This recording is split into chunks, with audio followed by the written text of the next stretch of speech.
Halo semua, bertemu kembali dengan saya Deni Riyama Silaban di mata kuliah Matematika Diskrit S1 Matematika FMIPA UI. Sekarang kita akan masuk ke tema algoritma pembagian. Teorema 2, algoritma pembagian. Misalkan A adalah bilangan bulat dan D adalah bilangan bulat positif. Maka terdapat bilangan bulat tunggal yang tunggal Q dan R dengan R antara 0 boleh sama dengan 0 dan D tidak boleh sama dengan D, lebih kecil dari D, sehingga A sama dengan D dikali Q ditambah R. Jadi untuk setiap bilangan bulat A, Anda selalu bisa nyatakan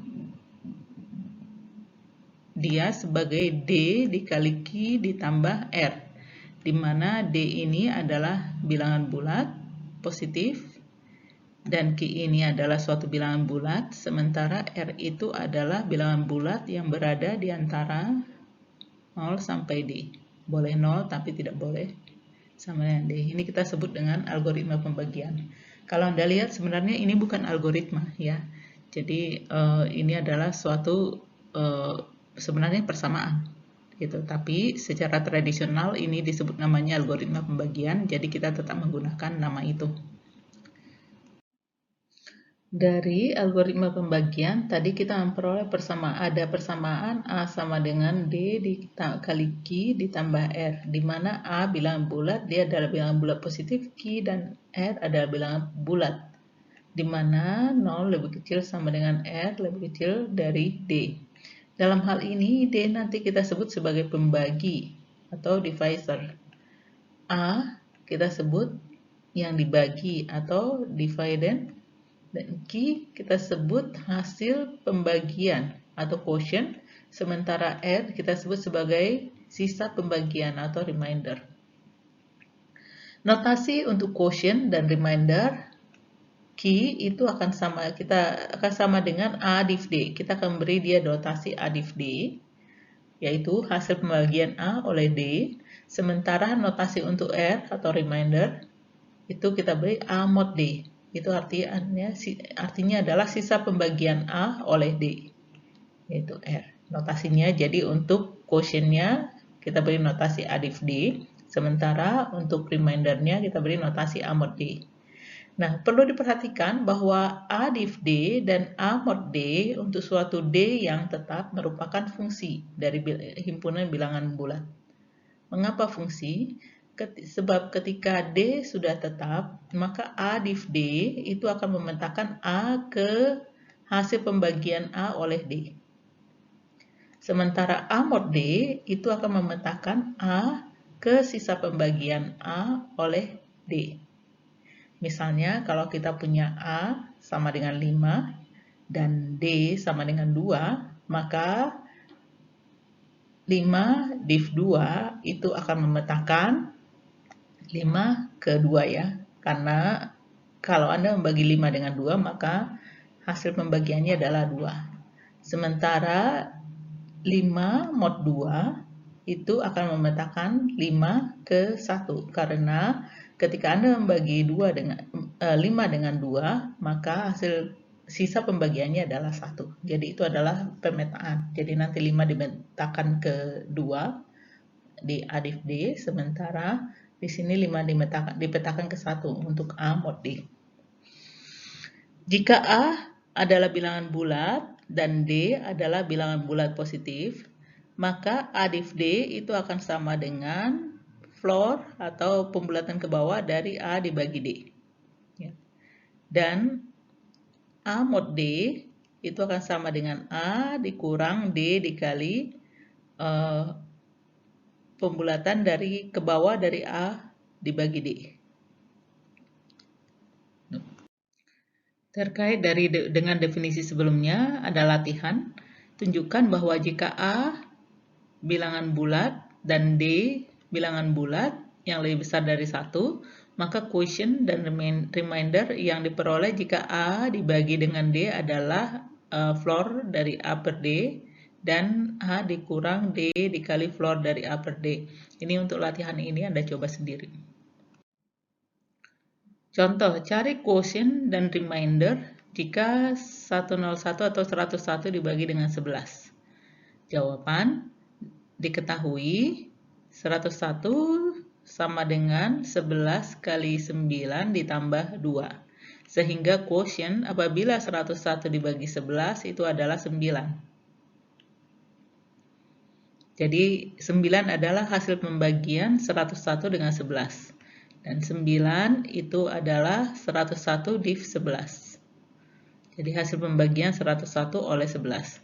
Kemudian sementara remainder adalah 2. Karena ketika kita membagi 101 dengan 9, maka sisanya adalah 2. Sehingga 2 adalah 101 mod 11. Contoh berikutnya, cari quotient dan remainder jika minus 11 dibagi 3. Untuk menjawab hal ini, kita bisa menulis minus 11 sama dengan 3 dikali minus 4 ditambah 1. Sehingga dari sini kita peroleh bahwa quotientnya sama dengan minus 4 dan remindernya sama dengan 1. Pertanyaannya, apakah kita bisa menulis minus 11 sama dengan 3 dikali minus 3 ditambah minus 2? Karena ini sama ya. Jadi kalau kita hitung nanti ini adalah 9, minus 9 ditambah minus 2. Maka minus 2 ini nanti hasilnya sama dengan minus 11. Jadi ini sama dengan. Apakah kita bisa menggunakan hal ini? Jika kita menggunakan ini, yang kedua, maka nanti kita akan peroleh quotient adalah minus 3 dan remainder sama dengan minus 2. Namun hal ini tidak bisa karena tadi ada syarat yang di algoritma pembagian bahwa R itu harus lebih kecil sama dengan 0, lebih kecil dari D. Dalam hal ini, R itu harus lebih kecil sama dengan 0, lebih kecil dari 3. Dan ketika kita membuat R-nya minus 2, seperti ini, itu tidak berada pada interval ini. Sehingga ini tidak boleh. Jadi yang benar adalah quotient dan remainder jika minus 11 dibagi 3 adalah quotientnya adalah minus 4 dan remindernya adalah 1. Dan ini unik, tunggal. Tidak ada pilihan yang lain. Sekarang kita akan masuk ke aritmatika modular. Aritmatika modular, jika A dan B ada bilangan bulat dan M adalah bilangan bulat positif, maka A kongruen dengan B modulo M jika M membagi A dikurang B. Jadi nanti kita sebut A kongruen dengan B modulo M jika M membagi A minus B, atau dengan kata lain menggunakan simbol sebelumnya, pembagian A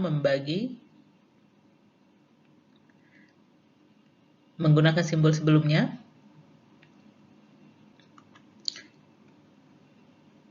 M membagi A minus B. Notasi yang digunakan untuk kongruen ketika A kongruen B mod M, artinya kita tulis nanti A kongruen. Ini sama dengan 3 garis ya. Jadi ini bukan sama dengan, tapi kongruen. Jadi A kongruen B mod M. Untuk menyatakan A kongruen dengan B modulo M.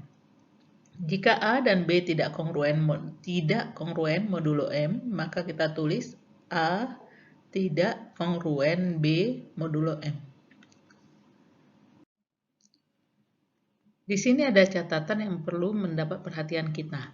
Meskipun A kongruen B mod M dan A mod M sama dengan B memuat kata-kata mod yang sama, tetapi arti keduanya sangat berbeda. Jadi konsep yang sangat berbeda. Ketika kita mengatakan A kongruen B mod M, itu artinya ini adalah suatu persamaan gitu ya. Jadi pernyataan A kongruen B mod M itu menyatakan relasi pada himpunan bilangan bulat. Jadi relasi dalam hal ini mengatakan bahwa A dan B ketika dibagi dengan M memberikan sisa pembagian yang sama. Ya, jadi ini ada relasi. Jadi ketika A dan B dibagi dengan M memberikan sisa pembagian yang sama. Itu kita sebut A kongruen B mod M. Sementara ketika kita memberi pernyataan A mod M sama dengan B, tadi kita sampaikan ini menyatakan fungsi. Jadi fungsi yang mengatakan ketika A dibagi dengan M, maka akan diperoleh hasil pembagiannya adalah B. Ketika A dibagi dengan M, akan diperoleh sisa pembagiannya adalah B. Jadi ini suatu hal yang sangat berbeda. Akan tetapi keduanya saling terkait ya. Jadi konsepnya berbeda tapi saling terkait.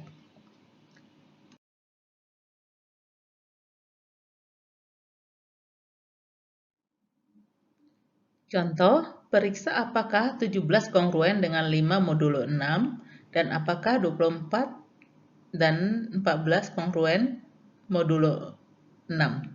Untuk memeriksa ini kita menggunakan definisi dari kongruen. Tadi kita katakan A kongruen B mod M apabila M membagi, atau kalau kita tulis tadi kita mengatakan A kongruen B mod M apabila M membagi A minus B. Nah, di sini kita akan melihat di sini karena 6 membagi 17 minus 5, maka 17 kongruen 5 mod 6. Itu untuk yang pertama. Sementara yang kedua kita akan melihat untuk 24 dan 14. Di sini kita menghitung 24 dikurang 14 itu adalah 10. Dan ini tidak dapat dibagi oleh 6. Karena itu 24 tidak kongruen 4 mod 6. Karena tadi 6 tidak membagi 24 dikurang 14. Teorema 4. Misalkan M adalah bilangan bulat positif. Bilangan A dan B adalah kongruen modulo M jika dan hanya jika terdapat bilangan bulat K sedemikian sehingga A sama dengan B plus KM. Jadi A sama dengan B plus KM. Bukti, jika A kongruen B mod M, maka dari definisi kongruen diketahui bahwa M membagi A minus B. Hal ini berarti terdapat bilangan bulat K sehingga A minus B sama dengan KM. Ini adalah definisi dari pembagian. Dari definisi pembagian. Sehingga dari sini kita peroleh A sama dengan B ditambah KM. Ini hanya pindah sisi aja ya. Sehingga terbukti untuk dari jika diketahui A mod B, A sama kongruen B mod M, maka A sama dengan B plus KM. Sekarang kita akan melihat kebalikannya. Kenapa kebalikannya? Karena ini di sini kita membuktikan jika dan hanya jika ya, jika dan hanya jika. Jadi yang pertama di sini kita buktikan baru satu arah. Jadi jika A dan B kongruen mod M, maka kita membuktikan bahwa A sama dengan B plus KM. Sekarang kita akan membuktikan kebalikannya. Yang mau kita buktikan adalah dari kiri ke kanan. Jadi jika A sama dengan B plus KM dengan suatu bilangan bulat K, maka kita akan menunjukkan bahwa A sama dan B kongruen modulo M. Oke. Jika terdapat bilangan bulat K, sehingga A sama dengan B ditambah KM, maka dari sini kita bisa tulis KM itu akan sama dengan A minus B. Dan dari dari definisi pembagian kita tahu M membagi A minus B. Atau dengan kata lain kita bisa tulis di sini A membagi M membagi A minus B. Sehingga A kongruen B mod M. Ya, terbukti. Teorema 5. Misalkan M adalah bilangan bulat positif. Jika A kongruen B mod M dan C kongruen D mod M, maka A plus C itu akan kongruen B plus D mod M, dan A kali C itu akan kongruen dengan B kali D mod M. Jadi di sini kita melakukan penjumlahan dan perkalian. Untuk itu kita dapat membuktikan karena A kongruen B mod M dan C kongruen B mod M, maka dari teorema 4 terdapat bilangan bulat S dan T, sehingga B sama dengan A plus SM dan D sama dengan C plus TM. Ya, dari teorema sebelumnya. Menggunakan hal itu, maka B plus D itu akan sama dengan A plus SM ditambah C plus TM. Jadi A plus SM ditambah C plus TM. Dan itu akan sama dengan A plus C ditambah M kali S plus T. Dan dari sini kita tahu bahwa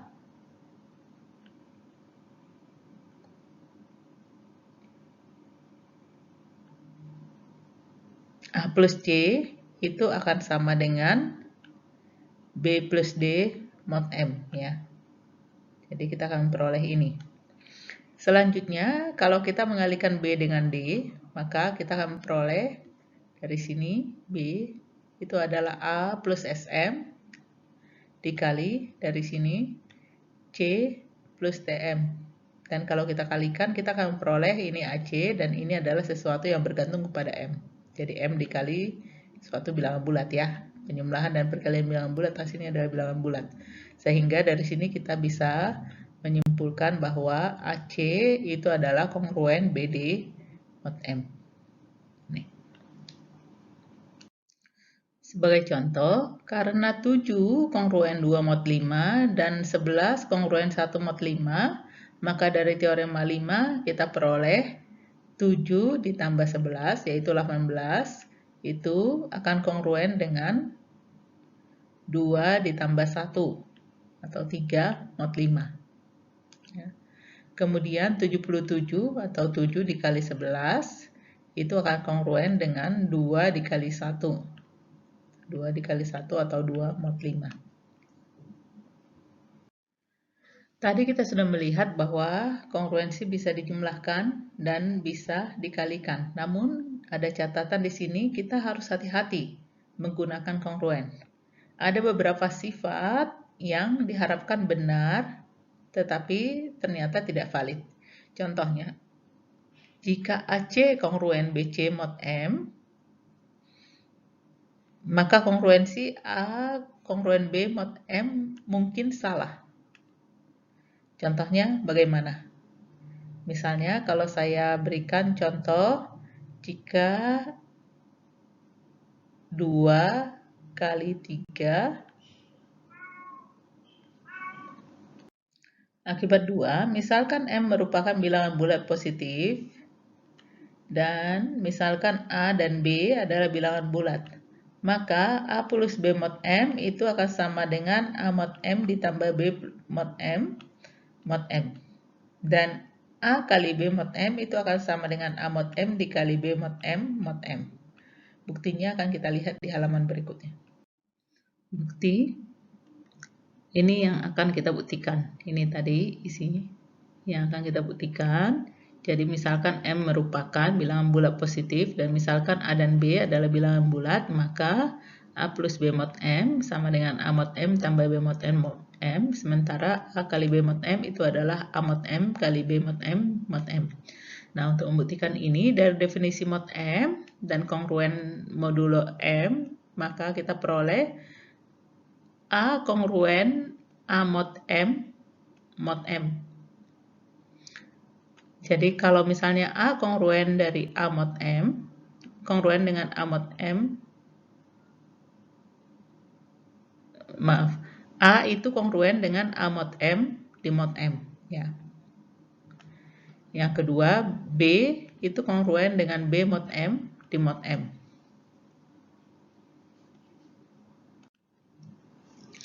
Ingat A mod M itu adalah sisa pembagian A oleh M, dan B mod M itu adalah sisa pembagian B oleh M. Jadi A itu kongruen dengan A mod M, dan ketika kita mod kembali dengan M juga akan tetap kongruen. Demikian juga untuk B. Sehingga menggunakan teorema 5, maka teorema 5 mengatakan bahwa dari teorema 5 kita tahu bahwa A plus B itu akan kongruen dengan A plus B itu akan kongruen dengan ini ditambah ini ya. Jadi A mod M plus B mod M mod M. Kemudian dari teorema juga kita mendapat A kali B. A kali B itu akan kongruen dengan ini tambah ini mod M. Atau A mod M tambah B kali B mod M mod M. Di sini ada beberapa latihan yang Anda bisa kerjakan secara mandiri. Dan ini adalah latihan lanjutan.